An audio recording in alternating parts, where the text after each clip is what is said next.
할렐루야. ハレルヤ。 한 주간 잘들 지내셨습니까? 皆さん1週間よくお過ごしになったでしょうか？ 저희 부부도 열심히 일주일간 생활하고요. 이렇게 여러분하고 이렇게 함께 예배드립니다. 私たちも1週間それぞれの場所でですね、一生懸命生活して、そして今ここに座っています。 우리가 이렇게 예배드리는 순간은 우리가 천국에 들어갈 때 얼마나 위로가 되고 또 감격적인 순간으로 기억될지 제가 예배 준비하면서 그런 생각이 들었습니다. ちょうど今週のこのメッセージを準備している時に各牧師がこのように感じたそうです。私たちがいつか天国に召される日が来ますよね、みんな。でもその召されるその時にですね、自分たちがこの地上で日曜日このようにして礼拝を守って礼拝を共にしてきたこと、このことがその天に上がるその瞬間ね、すごい感激として自分の心に迫ってくるんだろうなということをとても感じたそうです。 위로가 된다는 말은요, 우리가 죽음의 공포 앞에서 자유로운 사람은 없을 거라고 생각합니다. でまたこの感激だけじゃなくて慰めもその時同時に私たちは感じるんだろうなと思ったそうですが、誰もですね、人間は人間だからこの死ぬということに対してこの死を目の前に置いた時に多かれ少なかれみんな恐怖というものは感じると思うんです。 그래서 우리가 하나님의 품 안으로 돌아간다는 그런 믿음은 우리에게 큰 위로가 될 것이라고 저는 믿습니다. そして本当にこの天に上がる瞬間、この地上で共にね、このように礼拝したこと、そしてそれが本当に慰めとなり、本当に神様の天の父の胸元、本当にその胸の中に私たちが飛び込んでいく、帰っていくっていうね、そのことが本当に心に迫ってきて、そしてそれが大きな慰めとなるというそのようなことを感じたそうです。 그래서 이렇게 하나님께 예배드리는 이 순간들은 우리의 영혼 속에 깊이 기억되고 간직될 것입니다. 私たちが今このようにして日曜日礼拝をねこうしているけれども、本当に私たちのこの礼拝しているこのことは私たちの霊の中に深く染み込んでこれ刻まれていってることなんですね。感じる感じないとかのこれ問題じゃないです。 저는 다음 주에 3박 4일간 목사님들 한 30여 분, 또 사모님들도 한 10여 분이 가시는 것 같은데 그곳에서 중국 선교 답사 시간을 갖게 될 것입니다.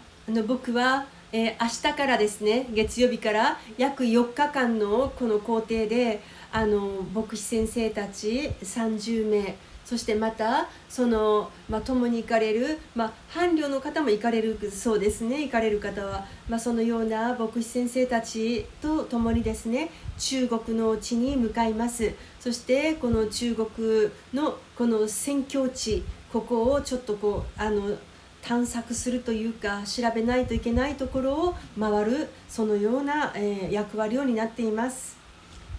제가 속해 있는 교단은요, 특히 북한 선교 그리고 북한 통일에 대한 그런 일에 특화되어 있는 교단이기도 합니다. 韓国にはいろいろ教団があるんですけれども、特にこの私たちが所属している教団というのはこの韓国の北と南の統一、南北統一に非常に力を入れている、そういう意味では非常に特殊な教団でもあると思います。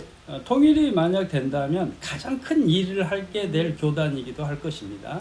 ですから北朝鮮と実際に統一することになったら一番先頭に立って多分働かないといけないのは多分私たちの教団であろうと予想されます。 저는 이번에 중국의 북간도 지역을 방문합니다만 이 시간이 북한 선교에 대한 어떤 시작이 되는 그런 시간들로 채워지기를 기도하고 있습니다.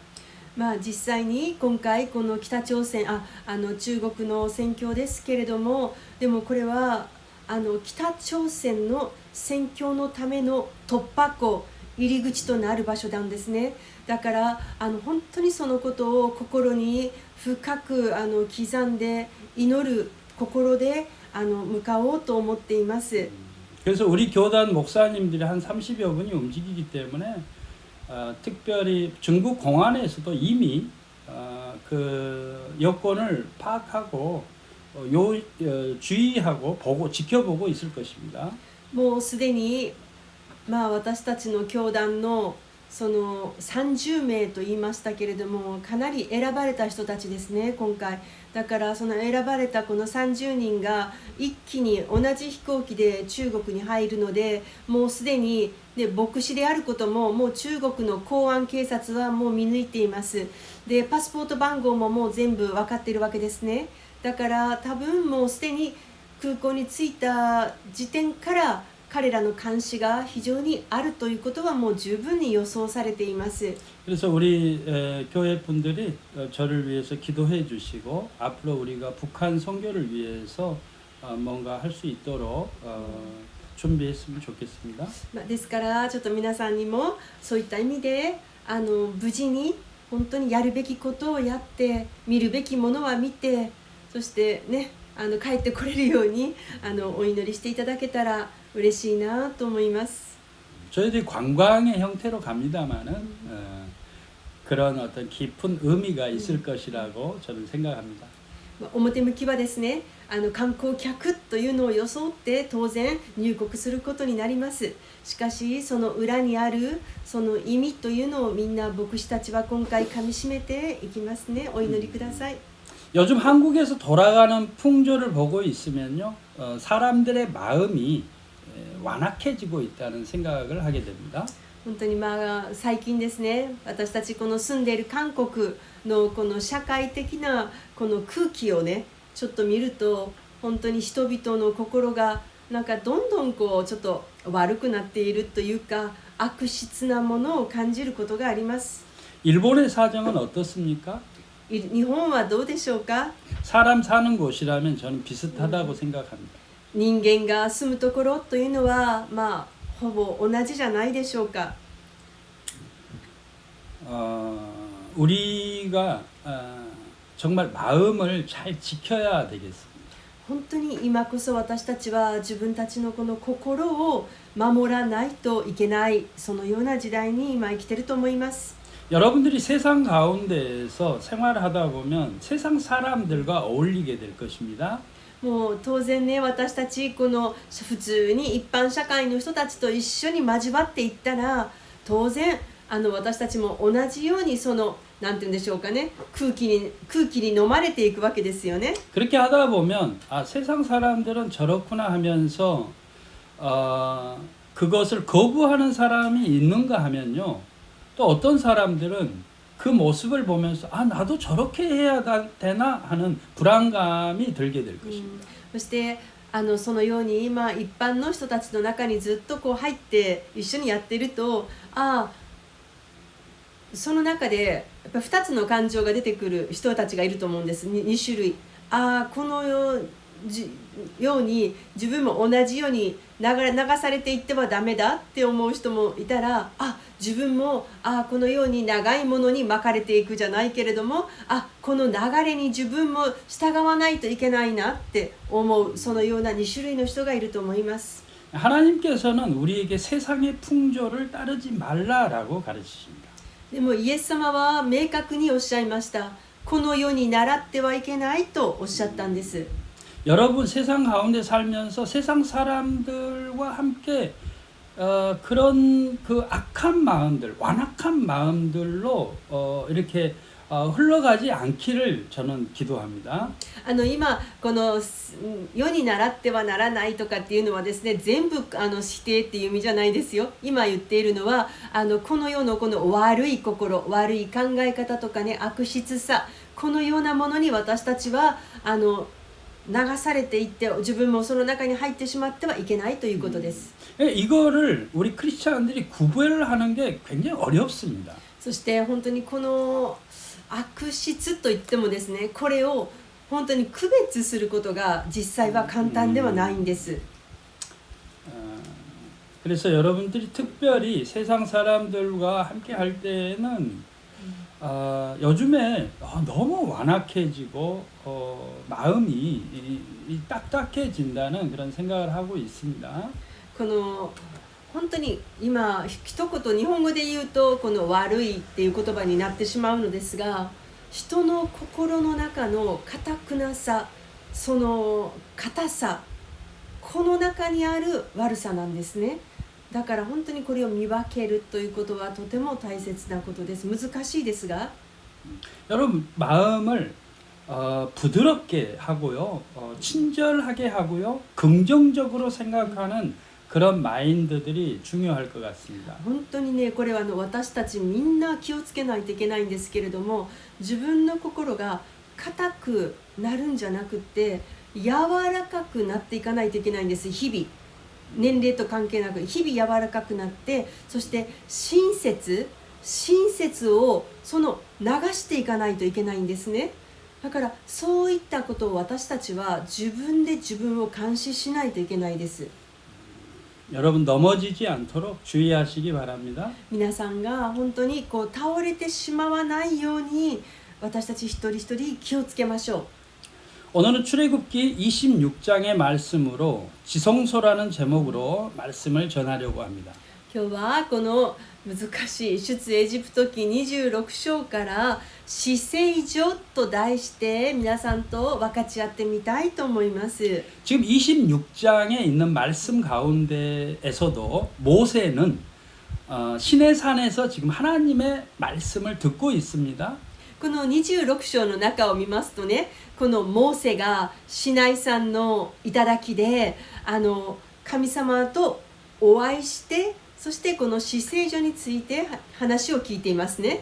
그런데 이번 장에서는 성막을 짓는 매뉴얼을 아주 구체적으로 얘기해주고 있습니다. そしてここでですね、この幕屋をどのように作るのか、その具体的なマニュアルを教えてくれている、神様が教えてくださっているのがこの今日読んだ26章です。 일본 분들은 전자제품이나 이게 가전제품 그리고 자기가 물건을 사게 되면 매뉴얼을 꼼꼼히 읽어본다 그래요. 日本人はね、なんか家電製品とか何かちょっと自分が何か物を買った時に、そしたらそこに必ず説明書、取扱説明書ってついてきますよね。で日本の人っていうのはその取扱説明書をよく読む民族だそうです。 그러나 한국 사람들은 매뉴얼은 읽지 않고 던져버립니다. でも韓国の人は取扱説明書が入っててもほとんど放り投げて終わりです。読まないです。 그래서 그 제품을 사용하면서 그걸 익혀가려고 하는데 다 버릴 때까지도 그 제품의 기능을 모르고 버리는 경우가 많이 있습니다. でじゃあどうするのかって言ったら、韓国の人はまず触るんです。触りながらいろんな機能を覚えて、これこうしたらこうなるんだと手で覚えるんですね。だから結局自分が買ったその電化製品がいよいよたくさん使って長く使って捨てないといけない時になるんです。その時が来ても自分がその機械にこのような性能や機能があったということを知らないまま結局ほかすことになる、そういうことがあるそうです。 저도 그렇습니다. 実は僕もそちらのタイプなんです。 자, 그런 의미에서 오늘 성막에 대해서 자세히 하나님께 설명하는데 이 부분은 우리 일본 분들이 좀 이해하기가 편하지 않을까, 오히려 이런 생각이 들었습니다. なんで今こんな電化製品の取扱説明書の話をしたかというと、今日神様がここでおっしゃっているのはこの幕屋をですね、この作るのに取扱説明書を書いているのがこの場所なんです。だから韓国人の自分よりか日本人の皆さんの方がこの出エジプト記のこの26章の内容をもっとよく理解できるんじゃないかなという、そんな気がしたそうです。 그러면 26장에 어떤 이야기들이 있는지 조금 살펴보도록 하겠습니다. じゃあ実際神様がここで何をおっしゃったのか少し見てみましょ 말씀드린 대로 하나님께서는 이스라엘 백성 가운데 머물겠다 하고 말씀하셨습니다. う。先週申し上げた通りに神様はこの幕屋を作り、そして主がこの私たちイスラエルの民の中に住むとおっしゃってくださいました。 그러면 어떻게 하나님이 함께 있느냐 하면 성막을 만들면 그 안에서 내가 있겠다라고 말씀하십니다. そしてで神様はこの幕屋をあなた方が作るならば私はこの幕屋の中であなたたちと共にいるとそのようにおっしゃったのです。 그러면 그 성막을 어떻게 만드는지 구체적으로 아주 구체적으로 모세에게 알려주고 있는 장면입니다. その単にね作り方をおっしゃったんじゃなくてもめちゃくちゃ詳しく細かく神様がここで指示をモーセに出されたのです。 성막에 대해서 간단하게 설명하면요. この幕屋について簡単に説明するならば 당시 이스라엘 민족은 나그네에 무리를 지어서 지금 이동하고 있지 않습니까? 当時ねイスラエルの民はこの旅人のような、共同団体生活をしていたわけですからこの移動しながら一種の、組み立て式のテントを作ったのです。 그래서 그 텐트를 조립식으로 만들어서 이동하면서 이렇게 옮겨갈 수 있도록 만드는 것입니다. ですから、この組み立て式のこのテントを持って移動して旅をしていたわけですよね。 네, 이동할 때는 성막을 해체했다가 운반할 때는 이렇게 제사장들이 모든 그런 그 성막의 부품들을 가지고 이동하고 또 정착지에 이르면 펼쳐서 그것을 다시 설치하는 그런 식의 조립식 건축물이라고 생각하면 되겠습니다. ですからこの移動するときは全部このテントを全部解体してですね、ほんで祭司たちがその解体した部品をそれぞれ担いで、そして移動して、そしてまた違う場所に到着したらまたそれぞれの解体した部品をまたそれを組み立てて、そして大きなこの礼拝所テントですね、それを作っていったわけです。 성막에 대한 자세한 그림은 제가 어제 여러분께 보내드렸습니다. 지금 보고 계시죠? そしてそれがじゃあどのようなテントだったのかというのは昨日皆さんにお送りして、多分今皆さんの手元に今ありますよね。そのようなものを毎回作っていたわけです。 그 전체의 그 앞부분에 있는 걸 바깥들이라고 합니다. この一番このなんていうんですかね、この大きなこの外側外枠っていうんでしょうか、それを庭と呼びますね。日本語では庭と書いていますね。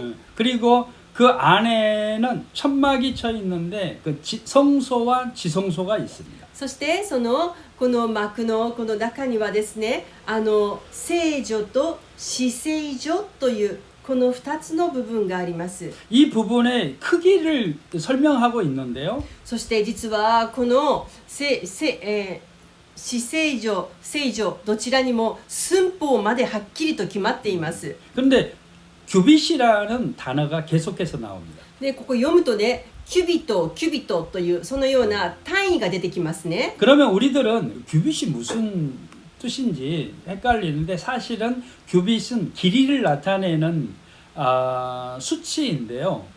1규빗은 45cm를 가리키고 있습니다. このキュビトというのは長さを表す単位です。そして1キュビトがセンチメーターでいうと1キュビト45センチだそうです。1キュビトが45センチ。 여기에서 지성소와 성소가 있는데요. 성소는 20 곱하기 10 규빗이라고 해서 우리가 알 수 있는 크기로 말하면 2.3평 규모의 그 방을 의미합니다. ですからこの聖書には聖女のこの長さというか丈がですね20×10 キュビットってなっているんです。だから私たちの日本人の感覚で言うとだいたい12坪12坪ぐらいのお部屋が聖女です。聖女。はい。 그리고 지성소의 경우에는 10 곱하기 10 규빗이라고 되어 있는데 이것은 약 6.1평 정도의 규모를 의미하는 방입니다. そして死聖女においては少し小さいですね。 10×10 キュビトと聖書に書かれていますから、だいたい 6.1 坪だから6坪ですね。6坪ぐらいの小さなお部屋です。 이렇게 두 개의 방으로 만들어져 있습니다. このように2つのお部屋を作ったわけです。 그리고 성막의 바깥들까지 모두 포함한 크기는 100 곱하기 50 규빗이므로 약 306평 아주 넓은 그런 뜰을 가지고 있습니다. そしてこれはこの幕屋全体、もうこの全部のこの幕屋というものの大きさはとても大きいですよ。 100×50 キュビットと聖書に書かれています。だからこれを坪で言うと306坪になります。306坪の大きな庭付きの移動式ということですね。組み立てです。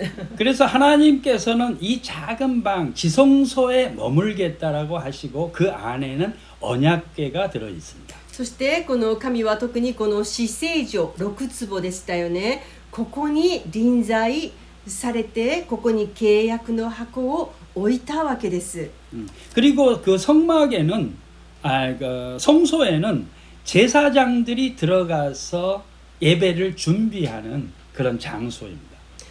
そしてこの聖所というのはみんなが入る場所じゃないです。ここは祭司だけが入ってその 主に礼拝する準備をするのです。 그리고 바깥들에서는 백성들이 들어가서 번제단, 소나 양이나 또 기타 여러 동물들을 하나님께 번제, 태워서 드리는 그런 제단이 있고 또 제사장들의 손과 발을 씻는 물두멍이 있습니다. そしてこの聖女じゃないその他の場所、いわゆる外ですね、お庭の部分においてはそこでですね、イスラエルの民が自分の罪をあがなうためとかにですね、この牛とか羊とかいろいろ捧げて血を流させて燃やした場所がありますね。そのような祭壇が置かれ、またこの祭司たちが手を清めるためにその手を洗う、そのような場所も全部外にあったわけです。 밖에서 보면 정말 초라한 천막에 불과합니다. だからパッとね、外から見たらね、正直言ってみすぼらしいテントそんなイメージだったと思います。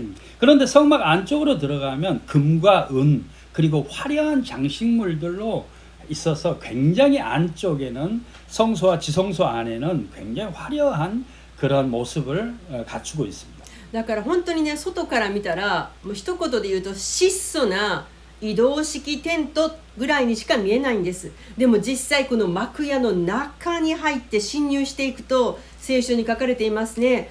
金とか銀とか華やかに飾られていて全く外と中が違うんです。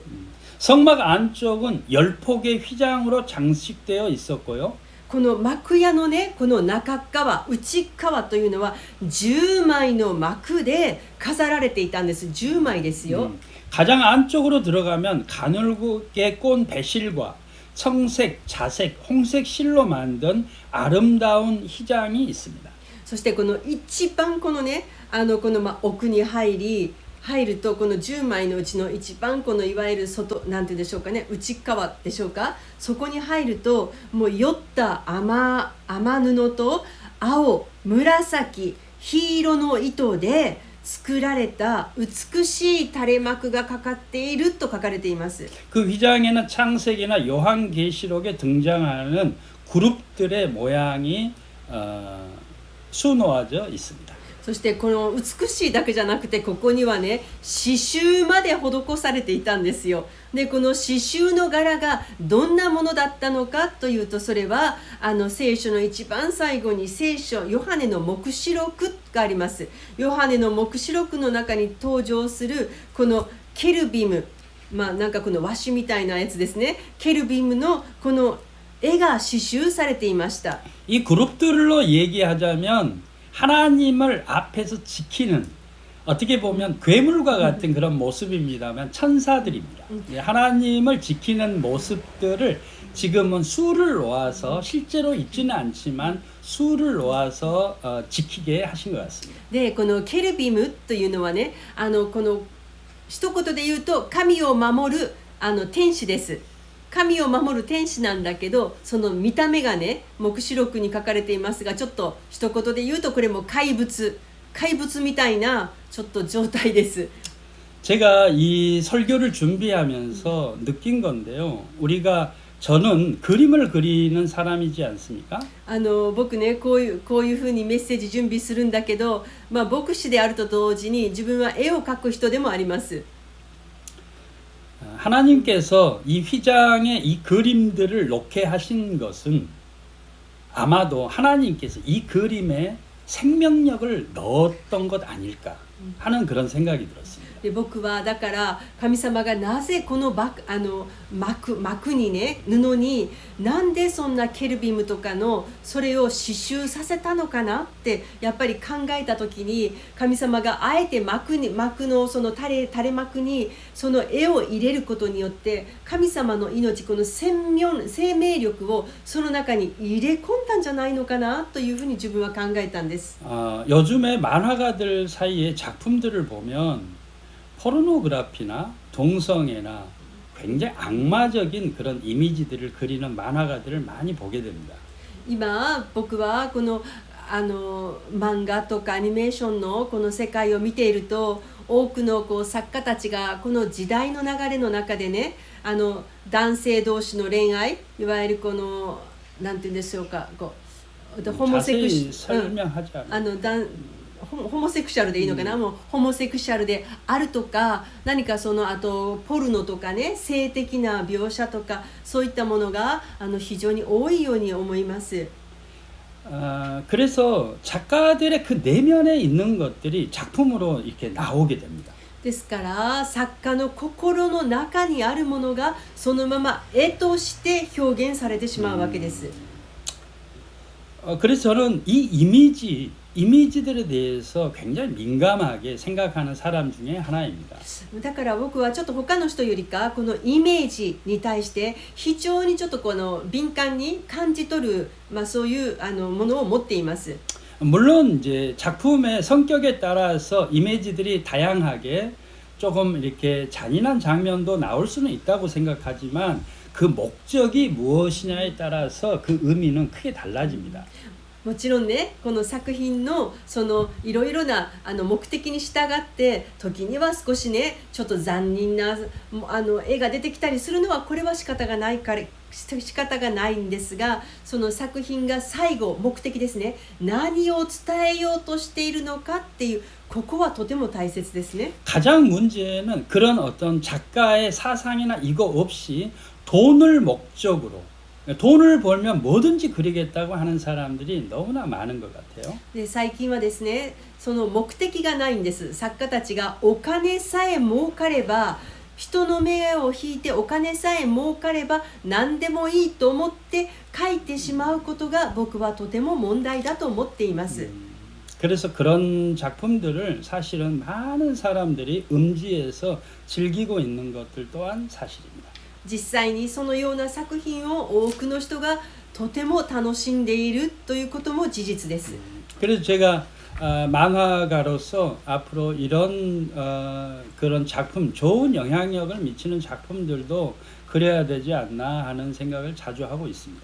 だからこそ僕は自分はこれからも人々に良い影響力を与える作品を作るべきだとそのように思っています。 자, 휘장에 새겨져 있는 케루빔에 대해서 지금 제가 설명을 하다가 이렇게 얘기했는데 하나님께서는 이 케루빔에 생명력을 불어넣어서 하나님 당신을 지키게 하셨다라고 저는 이해했습니다.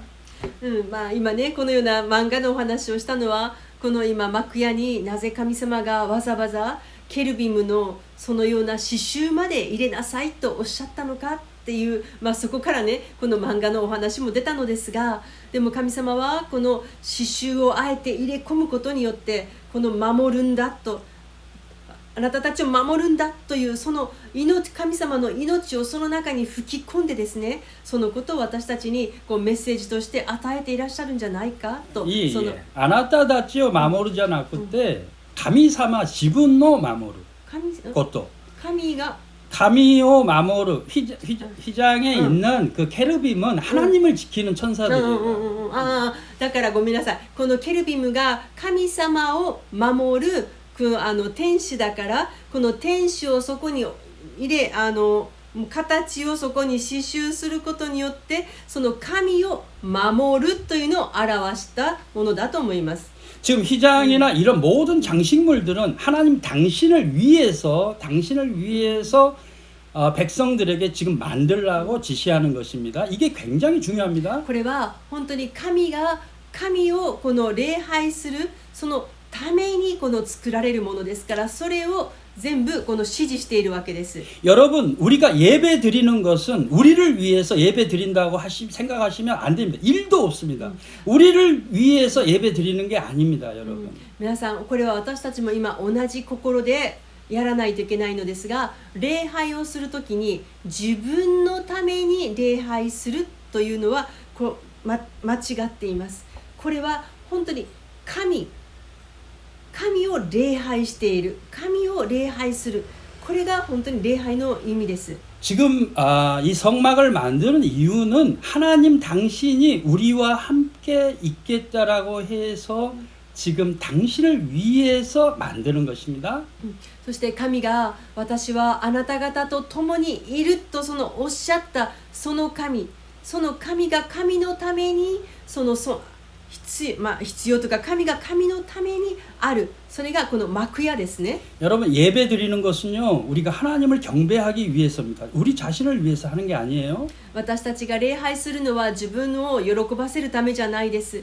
神を礼拝するために私たちは礼拝するんですよね。 많은 크리스찬들이 이 부분을 착각하는 것 같아요. で、時々このやっぱり多くのクリスチャンたちがこの部分をちょっと間違うというか錯覚する時があるように思います。 자기 기분에 따라서 하는 게 예배가 아닙니다. 私たちが自分の気分とか気分によって礼拝するというのではないです。 여러분이 기분 나쁘면 하나님께 예배하지 않습니까? 自分が気分が悪い時は礼拝しないとかそういったことがあり得るでしょうか？ 여러분, 기분 나쁘고 내 삶이 무너져도 예배하는 겁니다. 私たちの気分が最悪に落ち込んで自分の人生が完全にもう倒れてしまったとしても私たちは神を礼拝するんです。 왜냐하면 하나님이 우리의 주인이기 때문입니다. なぜならば神が私たちのすべての主人だからです。 자기 자신이 주인공인 사람은 절대로 이런 생각을 못합니다. 하나님께 예배하지 못합니다. 自分がいつも自分の主人である人は礼拝をこのように捧げることはできないのです。 자기 기분 나쁘면 예배하러 가지 않습니다. 自分が気分が悪かったら教会に行かない、礼拝はしません。 어린아이와 같은 것입니다. 時々そのような子供のような信仰の人もいるわけですよ 자, ね。 계속해서 보겠습니다. 성막 위에는 여러 겹의 덮개가 있습니다. そしてこの幕屋の上にはね、何重ものこの覆いがかぶさっていましたよ。何重も。 자, 염소털, 순양 가죽, 해달이나 그 밖의 동물들의 가죽으로 만들어졌습니다. はい、そしてちょっと私の日本語の聖書の訳はこのようになっています。山羊の毛、お羊の皮、そしてあとそのジュゴンですか、ジュゴンの皮というふうになっています。その他さまざまな動物の皮が重ねられていました。 사실 히브리어 테하심이라는 단어가 있습니다. このヘブライ語の中でこの箇所の中でテハシームという言葉があります。テハシーム。 테하심이라는 단어를 해달이라고 번역을 했어요. そしてこのテハシームというのはですね、この怪獣と訳されているんです。怪獣というのは海の獣って書いていますね。海の獣という訳だそうです。 그러나 해달은 이게 번역을 할 수가 없는 단어라 이렇게 해달이라고 이렇게 만들어 놓은 겁니다. 사실은 어떤 동물인지 알 수 없습니다.ね私の聖書では一応ジュゴンというふうに訳しはされてはいるのですが、実際このテハシーム、海の怪獣、海の獣って書いてあるんですが、これをどの動物かを特定することは今でもやっぱり難しいそうです。 여러분 지금 동물들 많은 동물들이 죽어져 가면서 성소가 만들어집니다. つまり多くの生き物の命が犠牲となって血を流してこの天幕のこの幕屋のこの幕が作り上げられたのです。 여러분 하나님께서 아담과 하와가 죽었을 때 가장 먼저 한 일이 무엇인 줄 아십니까? 아담과 하와가 범죄했을 때 가장 먼저 하신 일이 무엇인 줄 아십니까? このアダムとエバがこのエデンの園でこの罪を犯しましたね。その時に神様が一番初めにされたことは何かご存知ですか？ 동물을 죽여서 가죽 옷을 해서 입혔습니다. 彼らのために動物を初めて神がそこで殺して彼らに革のこの洋服を衣を与えてくださったのです。 여러분 동물들은 하나님의 생명들이 아닙니까? この動物たちも神様の被造物であり命ですよね。 그런데 우리들의 죄로 인해서 동물들이 죽어가는 것입니다. でも動物はこの私たち人間の罪によって殺されることがあります。 또 반대로 이야기하면 그 많은 생명들보다 우리의 생명이 더 귀하다는 말이 되겠습니다. つまり私たちの命というのは神の前に動物の命よりも尊いということです。 자, 성막을 지으면서 많은 동물들의 가족들이 죽게 되고 또 앞으로 많은 사람들이 범죄하게 되면 동물들을 잡아서 죽이는 번제를 드리는 제사를 드리게 될 것입니다. まずこの組み立て式のこのテントを作るために多くの動物たちの命がここで失われました。そしてその後もこのイスラエルの民のこの罪をあがなうために毎回犠牲の捧げ物として多くの動物たちが歴史上たくさん殺されていきましたね。 성막 안쪽에는 성소와 지성소가 구분되어 있다고 했어요. そして幕屋の内部はこの聖女と至聖女に分けられていたとあります。 그 둘을 가르는 휘장이 보시면은 있는데 가려져 있습니다. そして多分皆さんのこの配られた絵の中にもあると思うのですが、聖女と至聖女の間にはさらにそれを隔てる分ける垂れ幕がありました。 성소에는 제사장들이 들어갈 수 있었지만 지성소에는 아무나 들어갈 수가 없었습니다. この聖女には祭司たちが入ることはできましたけれども、至聖女にはそのように入ることはできません。 레위기 16장에 보면요. 대제사장만이 1년에 한 번 들어갈 수가 있습니다. このレビ記の16章を見ますと、この至聖所にはですね、大祭司が1年に1回だけ入ることができました。 속죄일에 들어가 하나님 앞에 나아갈 수 있었다고 합니다. その1年に1回というのは贖罪日というのがありました。その贖罪日に一度だけ入ることができました。神様の前に出るのです。 자, 이렇게 성소와 지성소가 나뉘어져 있습니다. このように聖女と至聖所というのは垂れ幕によって分けられていました。 지금 지성소와 성소를 가르고 있는 이 휘장이요. 예수님께서 십자가에 달려 돌아가실 때 찢어지는 것을 기억하십니까? 皆さん、このイエス様が十字架にこのつけられたその時にですね、この垂れ幕、聖女と至聖女にあった垂れ幕がこの完全に裂けたというその記述を覚えておられますか？ 이것은 예수 그리스도를 통하여서 하나님께 나아가는 새로운 길이 열렸다는 것을 의미합니다. この至聖所の幕が破れたというのはイエス様を通して神様のもとへと進む新しい道が開かれたということを意味しています。 마태복음 27장 57절의 말씀입니다. これは新約聖書の27章の51節に書かれています。マタイの27章の51節の御言葉です。 나중에 찾아보시고요. 지금 제가 읽어드리겠습니다. 後で皆さん読んでみてくださいね、探して。 이에 성소 휘장이 위로부터 아래로 찢어져 둘이 되고 땅이 진동하며 바위가 터지고 読みますね。すると見よ、神殿の幕が上から下まで真っ二つに裂けた。地が揺れ動き、岩が裂けたと書かれています。 자, 성소의 휘장이 찢어졌다는 말은 이제 지금까지 우리가 성막에 대해서 지금 공부하고 있습니다만 그 성막의 개념이 깨졌다는 것을 의미합니다. つまりここで神殿の幕が上から下まで真っ二つに裂けたと書かれていますね。これはもう今私たちは今ここの出エジプト記でこのように幕屋の幕について今勉強していますけれども、今はもうないということです。 그래서 그 휘장은 이제 예수 그리스도로 대체되었다 하는 것입니다. ですからこの裂かれた幕というのはこれはイエス・キリストに取り替わっているんです。 히브리서 10장 20절의 말씀입니다. またヘブル人への手紙10章20節です。ヘブル人への手紙10章20節。 그 길은 우리를 위하여 휘장 가운데로 열어 놓으신 새로운 살 길이요 휘장은 곧 그의 육체니라. イエスはご自分の肉体という垂れ幕を通して私たちのためにこの新しい生ける道を開いてくださいました。 따라 성막의 휘장은 단순한 천막이 아닙니다. ですからこの幕屋のこの垂れ幕ですね、聖女と死聖女をこの分けていたこの幕は単なる幕ではありません。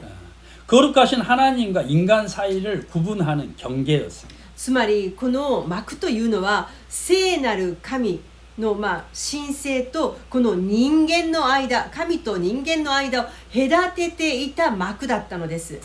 教会です。 지성소는 1년에 한 번 대제사장만이 하나님 앞에 나아갈 수 있는 장소였습니다. この死聖所には1年に1度だけ大祭司だけが神様の御前に進み出ることのできる場所だったのです。 예수님의 십자가 사건으로 인하여서 이제 모든 사람이 예수님을 통해서 하나님께 직접 나아갈 수 있게 된 것입니다. そしてこのイエス様のこの十字架のこの出来事によって今私たちこのすべての人がイエス様を通して神様の前にこの直接進んでいくことができるようになったのです。 이것이 정말 우리에게는 기쁜 소식이요 복음인 것입니다. これこそが私たちが一番喜ぶべき本当に福音です。良いニュースですね。 여러분 목사는 대제사장 아니에요. 皆さん牧師は決して大祭司ではありませんよ。 그렇게 말하는 엉뚱한 사람들이 있습니다. たまにですね、牧師先生の中に牧師が今の大祭司だみたいなことを言う人がおられますが、そうじゃないです。 대제사장은 예수 그리스도입니다. 大祭司はイエス・キリストだけです。 그렇게 말하는 사람 자기가 예수라고 말하는 사람이나 마찬가지입니다. そのように言うのはまるで自分がイエスだというのと同じようなものですよ。 자, 이 성막의 개념을 이해하는데 우리가 일본의 신사에서 좀 찾아볼 수가 있습니다. この幕屋の概念というのは私たち日本人においては神社ありますよね。神社を見ると少しね理解がしやすいと思います。 결계라는 개념이 있지 않습니까? 케카이. この私たちよく日本人がね結界を張るとか結界を破るとかよく言いますよね。この結界というこの概念がありますね。 신사에 들어가면 토리는 신사의 영역으로 들어가는 입구를 표시하고 있죠. そしてこの神社ではこの鳥居があるじゃないですか。松尾神社の鳥居とかあれは本当にこの神様のこの神社のこの領域に入っていくこのなんて言うんでしょうかね、この領域を入る入り口を表すわけですよね。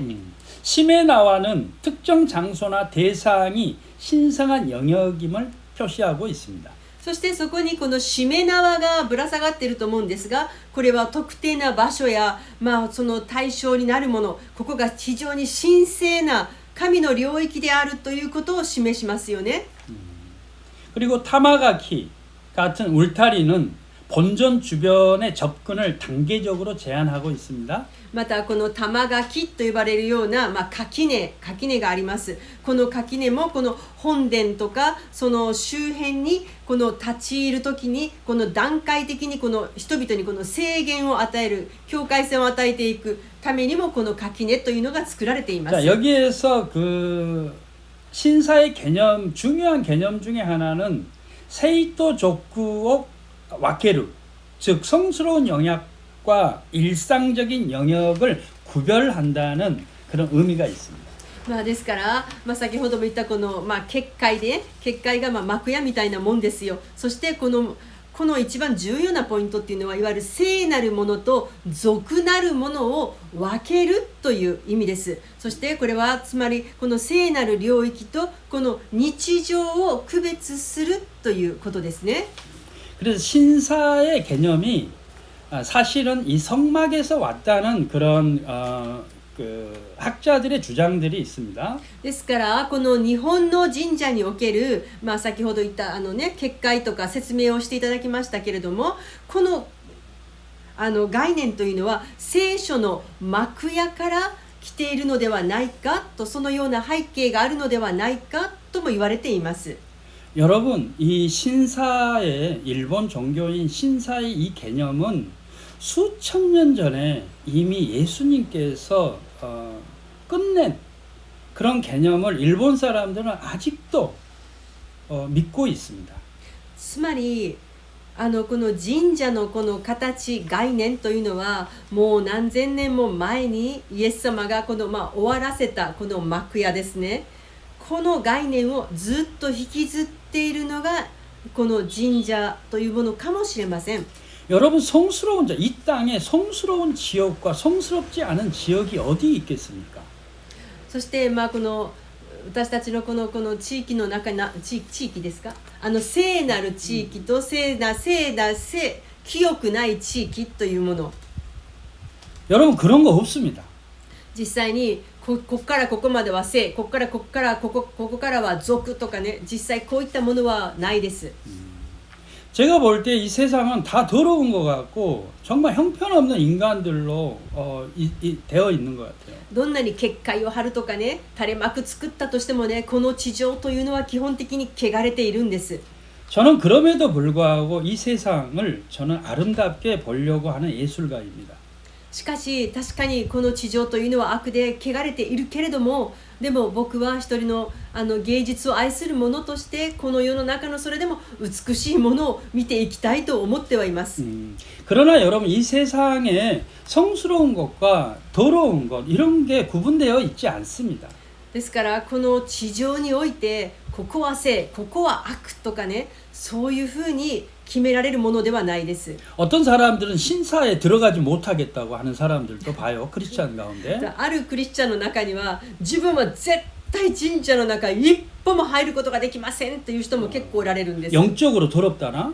もう霊的にもう汚いし汚れるからとかね。 여러분, 그런 지역 없습니다. 皆さんそのようなことはないのです。 자기가 더러우니까 그렇게 보이는 거예요. 自分の中に汚さがあるからそのようになってしまうのです。 여러분, 세상은 다 하나님께서 지으신 세계입니다. 皆さんこの地上にあるものは全部作られたものです。 하나님이 지으신 세계입니다. 神様が作った世界です。 그러니까 여러분들 세상에 더러운 지역, 뭐 깨끗한 지역 이런 거 없어요. だからここは汚い、ここは聖とかね、そういうふうに私たちが簡単にそういうふうに言うことはできないのです。 내가 깨끗하면 다 깨끗한 겁니다.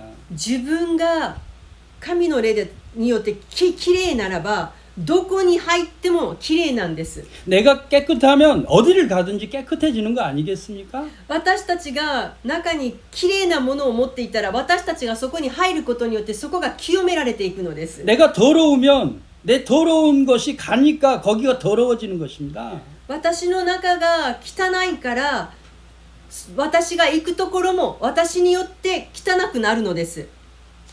여러분 장소를 구분하지 마시기 바랍니다. だからそのような意味で場所を勝手に清い汚いとかね、そういうふうに区別しないでください。 오늘 말씀의 개념은 예수 그리스도께서 오심으로 결정적인 변화가 일어났습니다. そして本当にイエス様が本当に来られることによって本当に大変革が起きたわけです。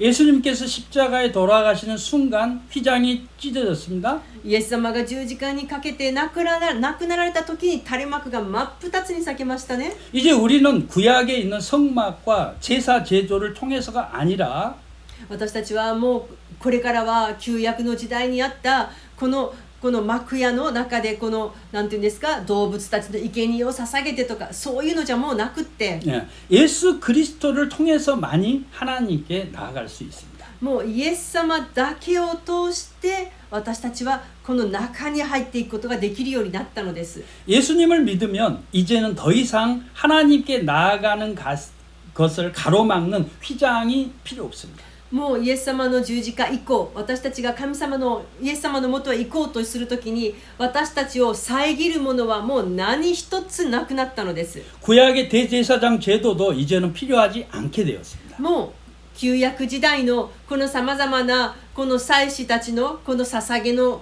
儀式とかもう何もいらなくなりました。 목사가 대제사장 아닙니다. もう一度言います。牧師が大祭司になるわけではありませんよ。 목사는 아무것도 아니에요. 牧師は何でもないですよ。 저처럼 이렇게 하나님의 말씀을 전할 뿐입니다. 여러분. 本当に牧師というのは僕のようにただ神様の御言葉を扱って皆様にお伝えする、ただそれだけです。 지성소의 개념도 달라졌습니다. ですからイエス様の十字架以降、死聖所の概念もゴロッと変わりました。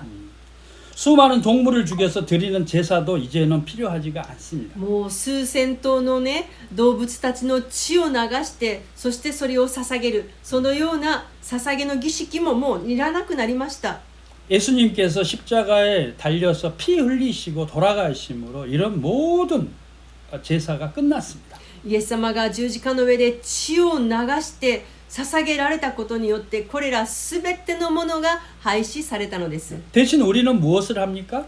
じゃあその代わり私たちが何をしないといけないのですか？ 예수 그리스도의 이름으로 함께 모여서 예배드립니다. それはイエス様のお名前によって今私たちがしているように一つになって集まって礼拝をすることなのです。 그러나 오늘도 하나님께 가까이 나아가지 못하고 마치 지성소 휘장 앞에서 서성거리는 것처럼 살아가는 사람들이 많이 있습니다.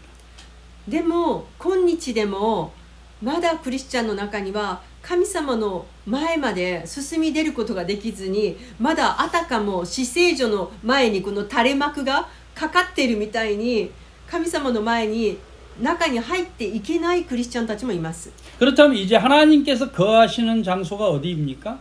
じゃあ今神様は今どこにお住まいなんですか？ 예수 그리스도를 믿고 따르는 우리 한 사람 한 사람 안에 우리 안에 하나님이 계십니다. 今イエス様はこのイエス様を信じる私たち一人一人の中に共に住んでおられるんです。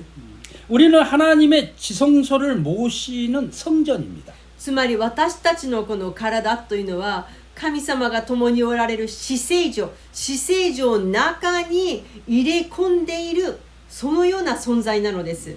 휘장은 이미 예수님께서 십자가에 돌아가실 때 찢어졌습니다. この垂れ幕はイエス様が十字架でお亡くなりになられる時に真っ二つに裂かれてなくなったんです。もうないんです。ありません。 그런데도 지금 여전히 성막 안에도 들어가지 못한 사람들이 있는가 하면요. なのにまだそのまるで垂れ幕があるかのようにこの神様の中に入っていけない人たちがいるんです。 바깥들에 머물러 있는 사람. つまりもう垂れ幕の前どころかお庭で座っている人たちがいるわけです。 성소 안에는 있지만 휘장 앞에서 서성거리는 사람. そして一応中までは入ってきたけどまるで垂れ幕が今でもかかってるかのように神様と言われる距離感を持っている人たち。 이런 사람 절대로 하나님께 나아갈 수가 없습니다. 本当にこのような考え方の人というのは神様の中に入っていくことができないのです。 여러분이 하나님과 하나 되어야 합니다. 神様皆さん、私たちは神様とも一つになっているものです。このことを知らないとダメです。 어디 가서 찾는 게 아닙니다. 우리 안에 하나님께서 거하십니다. どこかの正解に行って神様と出会うんじゃないんです。私たちの中にもここに至聖所が入っているのが私たちです。もう神様ともすでに一つなんだということを覚えてください。 하나님이 어디 있습니까? 하나님을 만나게 해주세요. 그런 말이 필요가 없습니다. 여러분. だからお祈りの中で神様あなたどこにおられますか、あなたにお会いしたいですっていうのはちょっとおかしな祈りですよ。 우리 안에 지금 우리와 함께 성령님이 계십니다. 皆さん、私たちと共に今もうすでにこんな形で一緒に中に入ってもう一緒におられるんです。 여러분 신사 얘기를 했습니다만 이 신사의 개념이 얼마나 나쁩니까? だから僕がなんで今わざわざこの神社のお話を持ち出したのかというと、神社の概念は非常に悪いですよ。 왜냐하면 하나님이 경계가 있다라고 계속해서 이야기하고 있지 않습니까? なぜならばいつも結界があるじゃないですか。この神聖なもの、そしてそこには入っていけず、その前までしか行けない人間、いつまで経ってもですよ。この概念、これは本当に悪い概念です。 그래서 일본 사람들의 머릿속에는 이 계kai, 이 경계가 있어서 하나님을 만날 수 없다라고 생각하는 것 같습니다. だからこの神社の文化に慣れ親しんでしまった私たち日本人というのは、この垂れ幕の概念が真っ二つにも引き裂かれて分かれたって聞いても、いまだに神社の結界のイメージがあるんです。 여러분 어떻게 하나님을 만납니까? 私たちは神様とどのように出会うのですか？ 여러분 우리 안에 하나님이 있다는 것을 믿음으로써 우리가 하나님을 만나게 되는 것입니다. 皆さん、私たちは神が私たちともうすでに共におられるということを信仰によって受け入れることによって、そこから神と本当に出会うんです。 믿음만 있으면 됩니다. 信仰だけです。必要なものは他にないんです。 없습니다. 예수 그리스도 이름으로 우리와 하나님이 함께 하신다. 지난주에 임마누엘이라고 우리가 배우지 않았습니까? 그런 것처럼 우리와 함께 하신다는 것을 믿는 것, 그냥 믿음만으로 가능합니다. この神様は私たちと今もうすでに共になって今一つなんです。一つなんです。だから先週インマヌエルという言葉一緒にお話ししましたよね。インマヌエル、神は共におられる。だからもう共におられるんです。これ引き離すことができないんですよ。だからこのことを皆さんが信じるだけでいいんです。 여러분 그 애언기도 그리고 무슨 치유기도 이런 거 좋아하지 마시고 설교 잘하는 것 믿지 마시고 그냥 내가 성경을 읽으면서 하나님이 내 삶에 함께 하신다 하는 것을 믿으시고 살아가시면 됩니다. 皆さん、だからもうなんていうんですか、予言をもらいに行かないといけない、もうなんか癒しのお祈り受けないといけない、もう素晴らしいメッセージがあったらもうそこもうお金出してでも出かけていかないといけないとか、そういうことを皆さんがそれをしないといけないとか、そういうことじゃないんです。もうすでに共におられるんだから、この御言葉を読みながら、そしてこの共におられるというこの神様を信じるならば、本当にもうそれだけでいいんです。 자 여러분 이것만큼 좋은 복음, 기쁜 소식이 어디 있습니까? 여러분? 皆さん、これ以上に良いメッセージ、これ以上に嬉しい福音がどこにあるんですか？ 여러분 이걸 알 수 있도록 여러분 많은 사람들을 초대합시다. 皆さん、本当にこの信仰、これはグッドニュース、良いニュースですよ。このニュースに一人でも多くの人たちを本当に招待してあげたくないですか？ 우리 예배가 정말 축제가 되도록 해야 합니다. 本当に私たちのこの礼拝が何かお祭りのようにならないといけないんです。 모세는 아론의 이름이 아니고요. モーセとかアロンの名前じゃないです。 우리의 영원하신 대제사장이신 예수 그리스도의 이름만으로 가능합니다. 本当にこのようなこの喜びというのは、大祭司であられる、唯一の大祭司であられるイエス・キリストのお名前によってのみこれが可能なんです。 할렐루야. ハレルヤです。 기도하시겠습니다. お祈りいたします。